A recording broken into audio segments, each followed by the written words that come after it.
All right, guys. So we are live. We got Daniel, we got Anthony, we got the Hivemind boys. Guys, why don't you start off introducing yourself, explain a little bit about what you guys do in the real estate field, and we'll get into some questions. Sure. My name is Daniel. I actually run Hivemind CRM. It's a software business automation platform, but we also do land real estate. I used to be a truck driver 5 years ago, originally from Atlanta. That's where I met Gino. And I ended up leaving before we ever met. I actually met him for the first time a few weeks ago, or 2 weeks ago or so. But it was one of those cool things where kind of crossed paths. But I was in Atlanta for 6 years, but now doing full-time real estate and software now.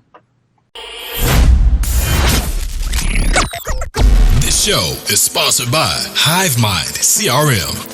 It is more than just a CRM.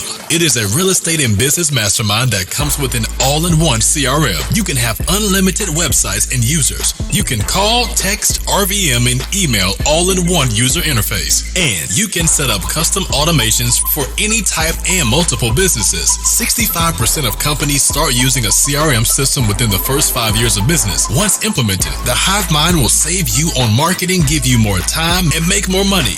One of our users had his first $100,000 month using our system in June. We want to see you automate and accelerate your business. Text us at 210-972-1842 for future meetings, and of course to get our $1 course on how to make more than 6 figures on one land deal. You can schedule your free demo today at hivemindcrm.io.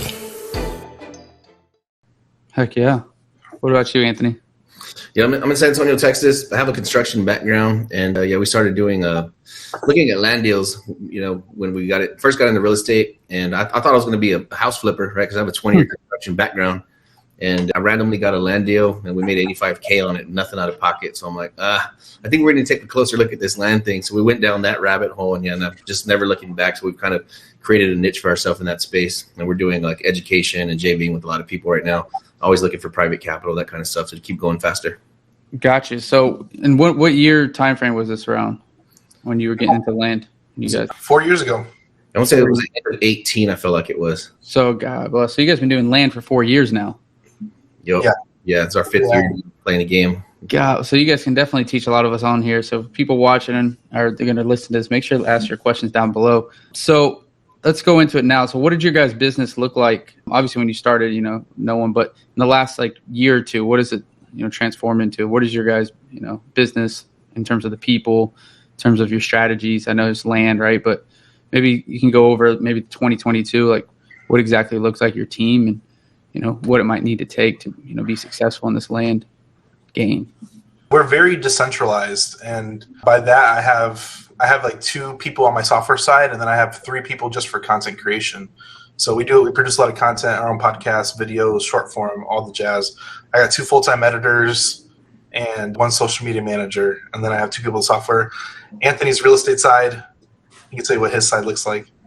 Yeah, I'm front facing on the real estate side, so Daniel runs the back end. The reason that we even started a CRM white label platform is because we knew these deals are hard to find, right? They're not easy. We were always doing low volume, 8 to 10 deals a year, looking for 6 figures on a deal. So very low volume. We knew they were kind of hard to find, kind of like a needle in a haystack. So we said, let's do a platform where we can teach people how to find these things, right? And the most basics of what you need is a CRM.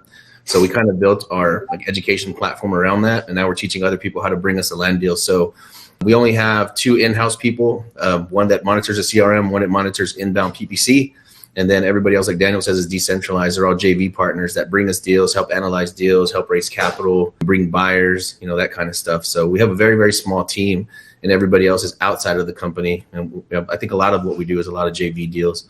But so in 2022, what we focused on was going after bigger deals. So we just drew a line in the sand. I think it was towards the end of summer. We said the smallest size deal that we want to look at is a land deal that's valued at $1 million and up. And I think that was a turning point for us, because now we can have a deal completely come apart and it looks like, things are just completely going south, and we'll still walk away with $200,000. Oh, right? Yeah. Look at that. Oh, yeah. Yeah. So what is y'all's primary exit strategy for the land? We do a lot of subdivides. So we'll pick up 100 acres or 200 acres, and then we'll cut it down into 10 and 20 acre tracts. And then we'll sell those off seller finance. So that's why we're able to move. Even in a recession, we're selling faster now than we ever have, right? Because if somebody needs to go buy 10 acres and, it's going to be $250,000, $300,000, there's not a lot of people walking around with that type of capital. Land is very hard to get a loan on. So by us doing seller finance with 10 or 20% down, your average buyer can afford that all day long. Yeah, so that's where we really hit our stride. Yeah, I like that. So talk me through that. So you guys buy a piece of land, like talk me through a deal. Like you guys buy a piece of land, then you subdivide it. Because obviously you're buying it cash, I would assume, or at least private money, and then you would sell it on terms, or so you're wrapping it. We acquire creatively. So we've been operating broke for the last 4 years. So we acquire creatively and we sell creatively. We did 107 acres back in, was that 21 or 20? It started in 21, finished in 22. We bought 107 acres in 2021, finished in 2022. It was 107 acres, and we subdivided into 10 acre lots, like 10, 11 acre lots. It took us 9 months to complete the deal. The deal was, the purchase price was $1,070,000. We took it down with $200K private capital with a 24-month balloon, and we paid them off with their own lot. Nice. So you paid them off by giving them one piece of the subdivided land? No, we paid them off by selling off 3, 4, 5 lots and then paying off with their lot. So usually we're getting these lots like 50 to 60 cents in the dollar, and then we're increasing the value by subdividing. So we can pay full price. We don't even negotiate price, and most times we just negotiate terms. So if like I want $1 million, okay, we'll give you $1 million. Just give us 5 years or 2 years, whatever it looks like. Yeah, I'll give you another example. So we're doing one right now. It's 54 acres. We're picking it up for $600,000. We're doing $5,000 down, $5,000 a month, 0% interest. So as we're starting to subdivide it, right, we're just going to just take those payments that we receive and give 100% of them to the seller till we're paid off. So first lot we sold was 3 acres. We sold it for $199. We're selling another 5 acres for another $249. So just with 5 acres removed out of the 54 acres, we're 80% of the way paid off on this deal. We still have about $600,000-$700,000 worth of land. So all we need to do is just sell one more little portion, give that to the seller. Now we're $500-$600 up on the deal. Yeah, that makes sense. Who is like your buyer for, like, for example, this 10 acre tract, or you said 11 10 acre tracts, right? Who's buying that? So we only sell to the retail market. We don't have any buyers list at all. So we've never sell to investors or developers, right? Because if you're selling to investors and developers, they're looking for a deal, right? So they're looking for a huge discount, the same way that you'd look for in houses. But by us selling to mostly like blue collar workers, retail end buyers, we're able to sell at full retail and above. We've been able to sell as high as 50% above retail. Shoot, that's pretty wild. I always have like trouble valuing land. That's the cool part, is that let's talk about it, man. Yeah, there's really no hard numbers. So if I think it's worth 100, but somebody's willing to come in and pay 140 for it, who are we to tell them what the land's worth? So the land is pretty much just worth what somebody wants to pay for it. So there's another deal we're doing south of San Antonio. It's 218 acres. And I would say the land around there is probably valued at about 10 to 12 an acre right now. And we're selling 20 acre tracts for $249, right? So you're just selling right above retail. Yeah, we have some of those that we're going to sell for 20 an acre, right? So in an area where it's going for 12, we're selling at 20, right? So you're well above retail, and things are still moving. Like I said, it doesn't count at all. Got it. So I'm following you guys right now. So let's break it through. I know you gave us some deal examples. So let's say your talk track with the seller. Your talk track with your seller is like, look, I can give you $1 million just if you are willing to be better with your terms. Now, do you guys go into DD with her, like, to see if it's even going to get approved to get subdivided? Do you guys do, like, you wait to close, or are you guys already, like, how are you guys, underwriting at that point? Because I know Chandler's starting to look at, like, future use of some land sources, like identifying, like, what are you guys doing more, of the underwriting side of it? Because, of course, like you said, I'll pay whatever your price, you give me terms. But what if it can't be subdivided? What are you guys doing to look at that? Step one is lock it up for 90 days or more. Like, we're not doing 30-day turnarounds. Like that with houses, you have to do 30 days or else you're an asshole and you don't move that property. With land, we have 90 days, 6 months. I've been working on one land deal for 4 years since I started, and I'm still working it. It can produce $1 million on one deal, but I've been working it for 4 years. The thing is that with land is the people that own it, they inherit it, they own it cash. It just sits there for 20 years. What's another 6 months? They don't care about it. So you can leverage it and get it under contract for 6 months. As soon as we contract it, what do you do with a wholesale as soon as you contract it? You look for buyers day one. We do the same thing. We start looking for buyers day one. And if we can show enough buyers have interest in that property, usually we're getting 50 cents on the dollar. So if there's 10 lots, we only need 5 buyers to come in. put an LOI on interest on the property, and that pays off the whole property. Okay, what's the deal at that point? Once we got 5 buyers interested, so depending on how many lot splits it is, it can get pretty crazy. So like we're looking at one right now. We actually just got an assignment for it yesterday, or was it today? It's 9 acres. We're looking to subdivide it into like 14.7 acre lots that we're going to sell for 75. I don't even want to say what we're getting it for, but hopefully it's not listening to that. Discounted. We're paying the wholesaler $50,000 for it, and we might make 700. Yeah, look at that. That's a shake my head moment. So again, okay, do you know that though when going into it? When I mean know that, do you mean did you look at like the future use code? Like, hey, we know that we're going to be able to subdivide these to 0.7 lots, or did you just read the zoning? Like, what did you catch about, because you can't just say, hey, I want to put 50 lots on this one property. You obviously have to do some research. So for the people watching this, beginners, have no idea. Like, what are you looking at? I know step 1, 90 days.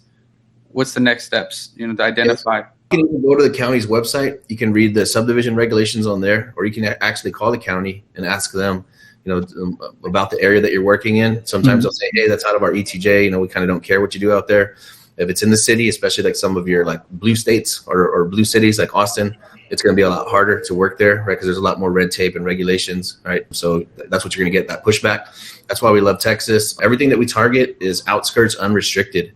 So if you take a major city, it's like encased by, like Bexar County, right, in San Antonio. We'll completely crop Bexar County out of our search criteria, and we're just looking out here, like in the outskirts. So we're looking to play in areas where there's not that much red tape and you can move very quickly. So within 90 days, we have a pretty good idea of what our subdivision might look like. We'll have a concept drawn up already. So we're pre-shopping lots before we even close to make sure that the deal is going to be good. So if we do have a deal for 90 days, we find that there's no buyers responding to that price point in that area, we'll either revisit the seller and say, hey, we can't purchase at this price. We need to work on a price reduction if we're going to move forward with the contract, or we just cancel altogether. As far as I want to answer your question too, as far as the sweet spot, it's usually within hours. So think people, and this is where it comes down to our buyer pool. People that buy land, they can afford to, and they're looking for that space, looking for hunting land, looking for things. People that always want to take care of home first, they're always going to take care of home first. So it's not a necessity. So people that buy land, they're a different type of buyer. The other thing is that they're willing to commute. So usually the sweet spot is 60 minutes from the city. So you guys are in Atlanta, you might have Locust Grove on the south side. You might have Marietta and. Actually, funny you said Locust Grove. We got a land deal there right now, potentially. I used to live in Locust Grove, and I live 45 minutes from the city. That's why I live there. Yeah.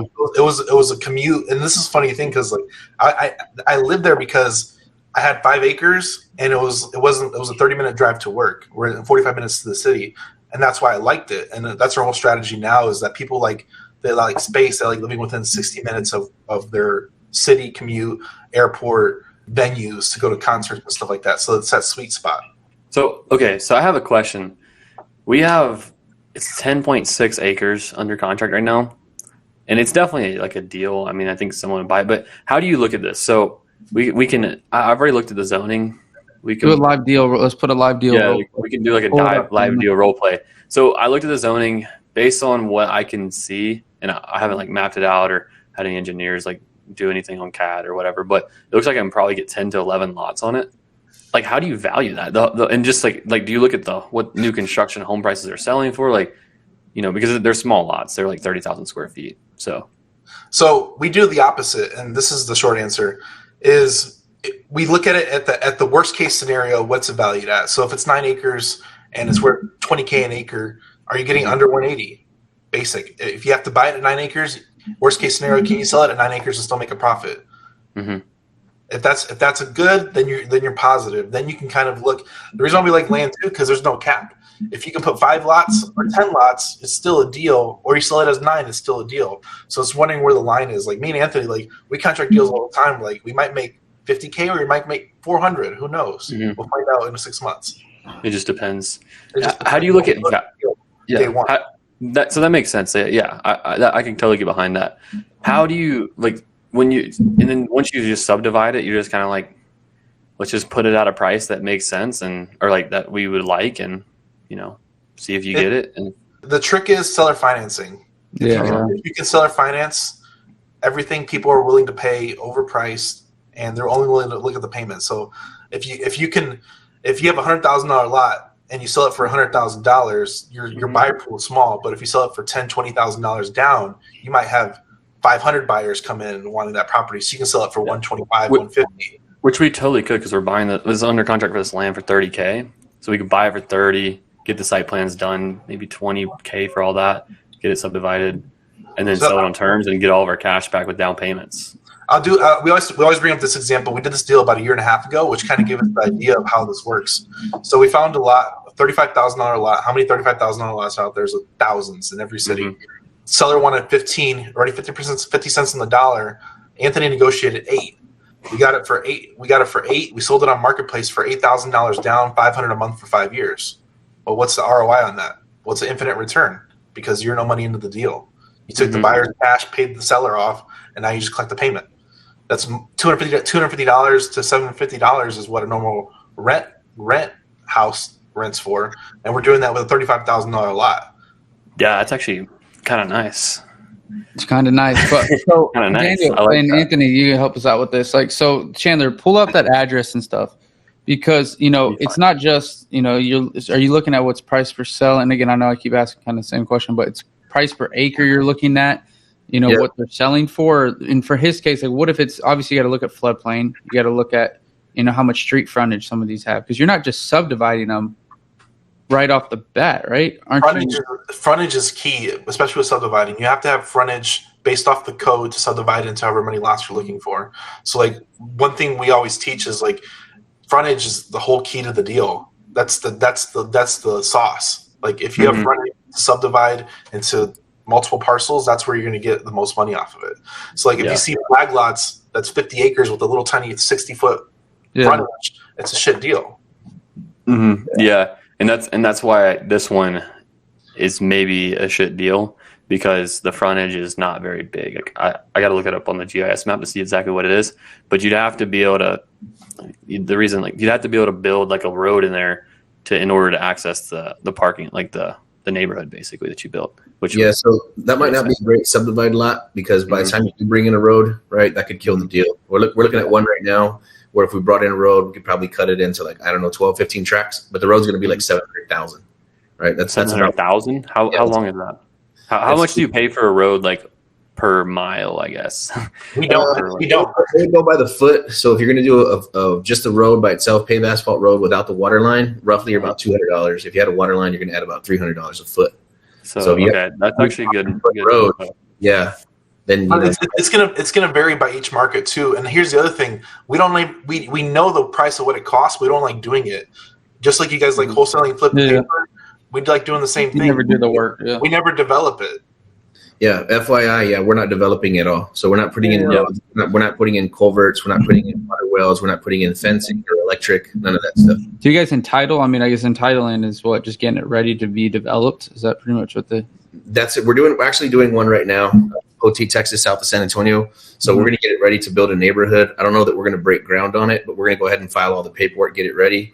It's going to be on the MLS the whole time while we're filing the entitlements. And then, of course, after they're done and completed and approved, then we'll raise the price. But for now, we're just going to go ahead and list it at a good price, and then we'll continue to raise it. Yeah. And then after the entitlements are done, of course, it's going to be listed higher. If nobody pulls a trigger on it, then we probably are going to start selling smaller lots on that one. So we will look at bringing in a road and maybe some a water line and all that. That might be our first small development, but it's a little quick in and out deal. It's a little town that's really easy to work with, and there's a lot of spread there. If we do bring in that road and drop in do all those lots the way that I'm imagining it, right? This is still going in front of the engineers.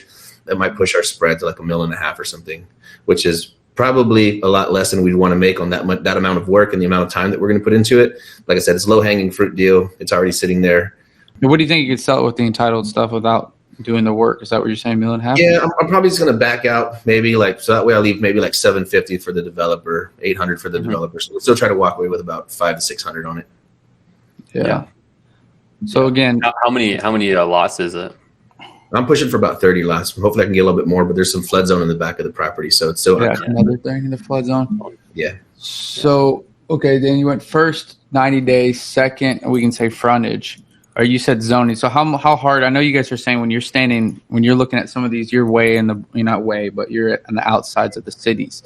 And so what you're saying is basically like it doesn't matter the zoning. You guys are easily able to change it. Is that what I'm kind of hearing? I mean, obviously it varies, but everything starts off agricultural, and as the city expands, which is why we like land, it's ever expanding and growing markets. So it ever expands into more areas. So as you might have seen Atlanta, if you've been there long, you've seen it grow in certain areas. So that land became more valuable as the population grew in that area.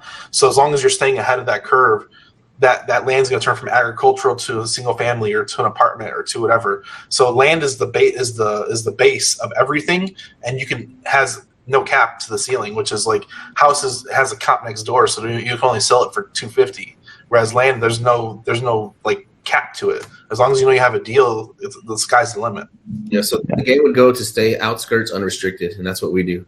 Because if you did want to put in something, let's say a commercial, or you wanted to do a couple of 8-plexes, or if you wanted to do self-storage, it's already unrestricted anyway. It's agricultural, right? You can shoot out there. You can do whatever you want.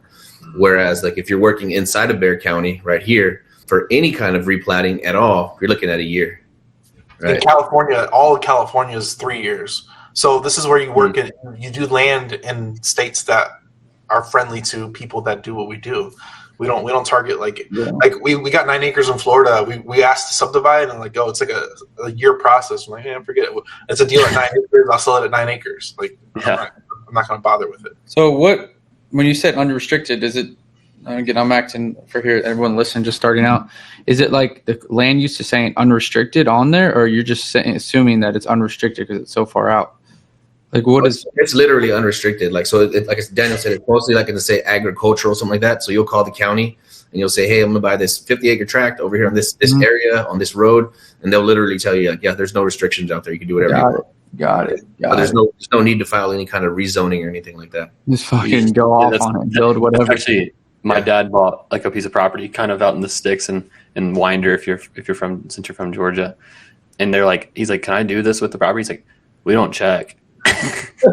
Yeah, I sold a property to a guy out in the county, and he wanted to build a house. He was like, hey, who do I got to talk to, to build a house here? And I'm like, dude, there's nobody to call. So we even called, like, just in good faith, to try to say, like, hey, where can we pull some permits? Where can we do this? So he didn't have to pull anything other than the permit for the septic tank. I was going to say, we throw a whole 2-story house with electric and water and everything, and there's no city inspections at all. Nobody's coming to check on it. Yeah. Interesting. That's crazy. So, okay. So what states do you guys work in? We're looking at deals everywhere. Yeah, we're in Texas right now. We just bought one in Florida. We're looking at some in North Carolina, but we'll a deal in Pennsylvania. We'll go anywhere where there's a deal, but what we know and what we've been doing this whole time is all Texas. Mm-hmm. Yeah, it's just so vast. I mean, it'll be 100 years from now, and we'll still have never flipped all the land here. Yeah, no, that's true. It's bigger than France. Bigger in Texas. Yeah. Bigger than France. But yeah, and we're talking about Chandler, their best lead source right now, where they shut off marketing indirectly, and now they're doing a lot of stuff with JVs. Mm-hmm. Right? So tell us, like, guys, I know you got Hivemind, so obviously that, like you said, that fed into it. Is there any other ways you guys are getting these JV deals sent to you? Podcast, man. There you go. That's when Daniel comes talking about like this, because I mean, obviously you guys have a skill set and a knowledge base that would take some time to learn. Yeah, right? I think that's really the thing. It is, people ask us like, hey, do you guys have any kind of like something we could read, something we can go off of, some videos? It's like, nope, bring us a deal. We'll show you how to do it. And that's really the best way to learn. That way you know where the hurdles are, what you're going to run into. There's really no way to give all the information away without you just having to have been through it. So we set people up with pay-per-click campaigns on Google and Facebook, and then also set them up with like a dialer, or if they want to text, they can do that. I know that's a gray area. But we just essentially teach them what to look for and how to find it, how to get a hold of the sellers. And then usually they'll bring it back to us to help evaluate it and then see if it's a deal that we can piece together, either creatively. Sometimes we'll get zero down. Those are the kinds of deals that we're looking for. Sometimes it makes sense to actually purchase them. So we'll look at any round as long as it's a deal. Yeah, we're working with an equity fund right now. They're trying to get us like $10 million. So we might start buying everything soon. What does that look like? I don't know. I'll let you know. we're in the talks right now, but it's one of those things where they're trying to get us. They like our business model and they understand our structure. And a lot we've done, like for everybody here, you can do what we've done without capital. Like We've done Solid finance. very little private cap. We've done very with our own capital and private capital. We've done a lot, and this is where it comes down to. We're like, we'll lock up. We're looking at a $12 million deal, locking it up for $100,000. Wait, you're gonna make 12 million or sell it for 12 million? It's buying a $12 million Purchase lot. price for $100K down. We're locking it up. Okay, yeah. Okay, that makes a lot of sense. That's impressive. What's the plan on that one? Yeah. The show is sponsored by The List Guys. Do you need more leads in your local or virtual market? 1 in 10 small businesses don't invest in any kind of marketing. The List Guys have over 35 plus list types to choose from, and you can mix and match any list or criteria. We also use the skip trace list and provide up to 7 numbers and email addresses. Every list you purchase will be scrubbed against previous purchases. The List Guys are here to save you time. Contact the List Guys today at www.1listguys.com. That's www.1listguys.com. If it comes to fruition, is it just to do the same stuff you always do, like try to subdivide it? Is it try to... That's it. Same thing, man. So that it's several lots. So some of them are going to be sold as is, and then some of them will need to be subdivided. So yeah, we're just running the same play over and over again, man. We're not it's trying kind of boring. The numbers are bigger. That's all we're doing. We're doing the exact same play, and as the numbers continue to grow, it's still the same thing over and over again. So nothing changes. And then we're just letting the sellers know is exactly what we're going to do. We have one that we're looking at right now that's 5,500 acres for $15 million. And the guy's agent said, "Hey, can you guys send us proof of funds?" And I said, forget the agent. I'm going to call the seller because that's the one that we started talking to. Mm-hmm. And I said, "Hey, man, just FYI," I said, "that's not how our business model works. We're not going to wire you $15 million. I said, "We're going to start advertising for smaller size lots, 500 to 1,000 acres. We're going to make sure that we have some buyers interested in that property. And then we're going to get a pool of us. We're going to come in and we're going to take the property down together. There's no way I'm going to wire you $15 million. So if you want proof of funds, we don't have it." And he said, "Okay, that's fair enough. When can you come see it?" So we explained it. Yeah. The realtors try to complicate it, but he doesn't really care. So explain this piece to where you advertise those small lots to find out if there's buyers. So basically you're getting the plans with the engineer for the site plans, and then you're advertising, "Hey, here's the lots that we have, and just if people want to buy it," or are you just saying like, "Do you want to buy small lots in this area?" Like how are you structuring that? Even before that, we would run what we call ghost ads. So it doesn't have no description of the property. It doesn't tell you where it is. There's no pictures of it. There's no way to identify where it is. But we're running ads, let's say, for that small town. And we say, "Hey, we got 10-acre lots, for $249. Is anybody interested?" So if we're running ads for that property, right, and we get 1 or 2 people interested in a week, it's probably not a very hot property. But we run that same ad somewhere and we're getting 50 messages a day, then we know that property, we should absolutely pursue that one. So try to make sure that the buyers are going to respond to that price point before we do anything. Got it. And you're doing that for PPC campaigns, it sounds like. Or like what kind of ads? Facebook, Craigslist, anything? We're Facebook, and then we're texting and calling agents and brokers. Got it. Nice. That makes sense. Yeah, that makes a lot of sense, honestly. All right, so we got about 3 minutes left here, and I know you guys covered a lot of different things. If people coming back, because this is a foreign subject to a lot of people, right? Land deals and wholesaling. So if you guys could, explain just, maybe a minute each, if you were to start over again in this business, land wholesaling or land flipping, right? How would you do it? And I know that's a big loaded question. It's going to be hard to answer in a minute, but, maybe give us the first few steps of what you would do if you're going to restart the business, with what you know now. I'll go first on this one, Daniel. I would immediately pull a list of larger tracts. So I'd pull no smaller than 50 acres, outskirts of the city, no upper limit. So 1,000, 2,000, 5,000 acres, no less than 50. And I would just go straight after those. Hell yeah. I like that. Texting and calling, all creative pitches. I mean, that was the shortcut to everything because it doesn't require any more skills. It doesn't require anything extra to go after a $500 deal than it does to go after a $15,000 infill lot. So I would have just skipped all the little stuff. You struggle when you're doing smaller deals, right? When you're making $10,000 or $15,000 or $20,000 hits, then you got to recycle a lot of that back into your business. So it affects your learning curve. It affects the rate that your business can grow. But if you're well capitalized, you can move a lot faster. And if I had known that we could have done creative deals, 0 down, 0 interest, on multi-million-dollar deals, we would have just started there. Yeah, I feel you. That's the same thing with single family. What about you, Big Daniel? My tip is almost the same thing, but I would go after listed properties because land sits on the MLS for 2 years and nobody will touch it. Like, when's the last time we got an offer? It's been a year. Yeah. They kick the dust off the web page in a while, and then make a creative offer. You don't know what the seller's going to make, and we're talking to an agent right now. Agent was more motivated than the seller, and the agent's trying to move the property for us because she wants to get paid because the seller might unlist the listing and she's not going to get paid anything. So like there's so many properties on the market that want to sell, they just want their price point, and what do you do with that? You offer creative finance. There you go. Yeah, give them what they want. Just give you the terms. I like it, man. I like it. So, okay, so guys, we got a little bit left here. Where can everyone that's watching this now, recording, how can they reach out to you, send you some of these land deals? Maybe Anthony, go first. How can everyone reach out? I think our Facebook page is where we always hang out. We're always monitoring that page. It's Hivemind CRM on Facebook, but we're everywhere, man. We're on TikTok, YouTube. I mean, literally everywhere. Heck yeah. Same place for you, Daniel? Yeah, you can message us directly. Like I said, our message is getting blown up, and if you can figure out our email, send us an email. But the best way to send is directly to us, and we'll look at every deal. Like me and Anthony, we're getting really good at deals that we can pretty much tell you if it's a deal or not in like 5 minutes, 10 minutes. I like that. I can send you after this, Chandler. Send him a couple of deals you got. I know. Just see what y'all can't cook up on us for us. Appreciate it. Hey. So anyway, guys, appreciate it. Thanks for coming on. I know we'll probably have you guys on again because you guys went into a lot. You got your supporters there for you, Daniel. They were ready for dinner. I guess it's only 3:30 in California though, but for that lunch. But anyway, guys, yeah, we'd love to have you guys back on, and thanks again. I'll make sure we'll reach out to you guys on some deals as well. And happy to JV with you guys anytime, and happy to look at some stuff and try to see if we can make some magic happen for you. Heck for yeah. Sure. It'd be awesome. Thanks again, boys. Appreciate y'all. Appreciate it. Hey guys, we hope you're enjoying this content.